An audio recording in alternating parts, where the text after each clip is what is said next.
Good morning, everyone. Coach Jandy. So, are you being lied to, or are you lying to someone by using the state of being literal?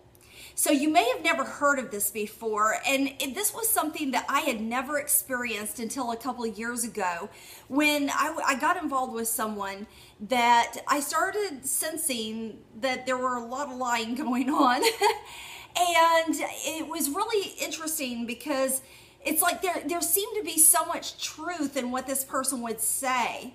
And it was very believable. But at the same time, my gut instinct told me something is off. Well, lo and behold, when the truth came out, it was really interesting how what he would do is he would lie to me, but he would do it in a way of being literal. So, for instance, let's pretend that I say, hey, were you at such and such restaurant? Oh, no, I wasn't there, but he was at another restaurant, when he was told me he was doing something else, and then, for instance, let's say that you have someone in your life that is cheating on you, okay? And you say, are you with that girl? And maybe you name that person by name, and the person says, no, I'm not with that girl, never have been with that girl, but maybe it's some other girl. So the person is telling the truth because he wasn't with that girl, but he was with some other girl. So he's still lying to you, but is being literal. And so there is the truth in the literal. So a sociopath or a high-level narcissist feel like that they are telling the truth and that they have no cause or blame for what they're telling you. So that's how they buy into what's going on in their head, and that they're telling you the truth, and then they'll even turn it around and blame you and act like you're the crazy one, like you're being dramatic and a drama queen, and why are you bringing up all this, and you're causing problems and things like that. I have had this happen to me, okay? So, and like I said, I never had this happen before, and then all of a sudden I got hit with this, and it was something that I could tell in my gut, and this was some years ago, but it was just crazy, and it will make you feel crazy when you know that there's truth in something, but then somebody is lying to you. So, for instance, let's say that a girlfriend or a teammate at work, is that they're talking about you, and maybe you confront them about something that you think that they said about you, and they're like, no, I didn't say that. I promise. I'm telling the truth. I did not say that, But then as you find out later, well, they might not have said that exact thing, but they did say something else. So that can drive a person crazy when you know that you're right about the actual behavior. And that's what you have to remember. And let me tell you, a good sociopath, a good high-level narcissist will so turn it around and make you feel like that you're the one that's dingbat crazy, and like I said, drama, and will make you feel bad and even guilty and even shameful for having ever brought that up and questioned their character. So you have to be really, really placed, and if you saw my video yesterday, you have to really be placed in honor of yourself, listening to yourself, and then take action on that. You have to have the courage to be able to step out.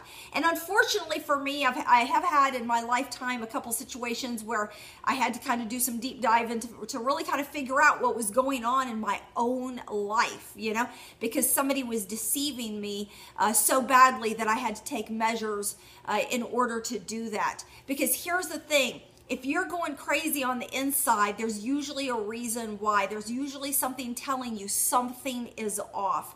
And that's God speaking to you.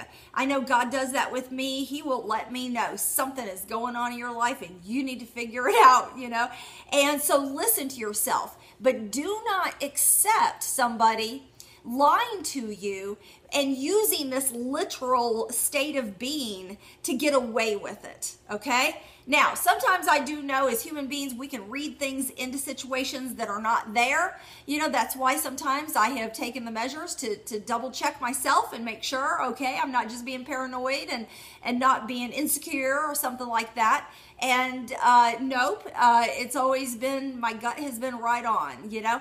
And the person will even try to blame you and make you responsible, you know, that you shouldn't follow up on them, or they, you know, you have no right checking into my life or things like that. Well, let me tell you, when you have committed your life to somebody and somebody says to you, I love you, you know, you are a part of my life, we're now together, whether it's a friendship, a significant other, a husband, a wife, yes, you have a right to know what is going on in your life. So yes, we're individual human beings. We have our own life. But when you make a decision and say to someone else, you know, hey, I love you, we're now together, and we're making these vows of being either in this relationship or this friendship or this marriage, then you know what?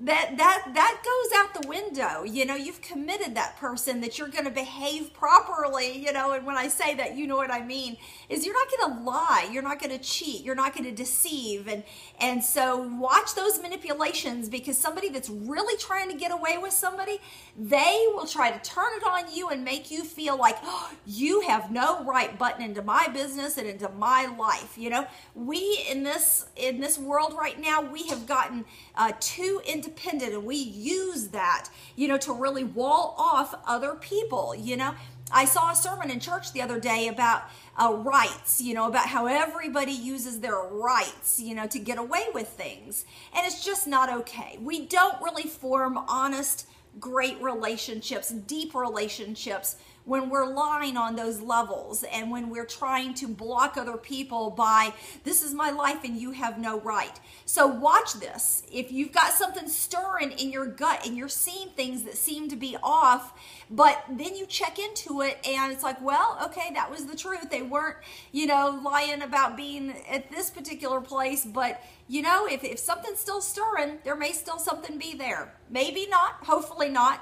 Don't get too paranoid, don't go overboard, but at the same time, do know what is going on in your life. So I've had it happen twice now in my life, really 3 times, that it's been, you know, pretty hardcore, where I really had to kind of learn some things. And you know what? People can be deceiving. You have to be very careful with that. And high-level narcissists and high-level narcissists and sociopaths, they're such good actors. I don't care how discerning you are, if you're a coach, if you're a therapist, even the experts in sociopathic behavior will say they get duped because sociopaths and high-level narcissists are just that good. So don't beat yourself up that you can't see things. Are there signs? Sometimes there are, but you know what? We all have signs. We all have red flags, so you can't beat yourself up. So now if there's a bunch of red flags, then yeah, you need to do some work on your part, and I always look back at what could I have done differently. So that's the work that you have to do. So, but become more discerning. That's what I have today. I know it's a little bit longer video, but this one I think is a very important topic. So this one is so important. Please share it along. Thank you and have a great day. Coach Jandy here.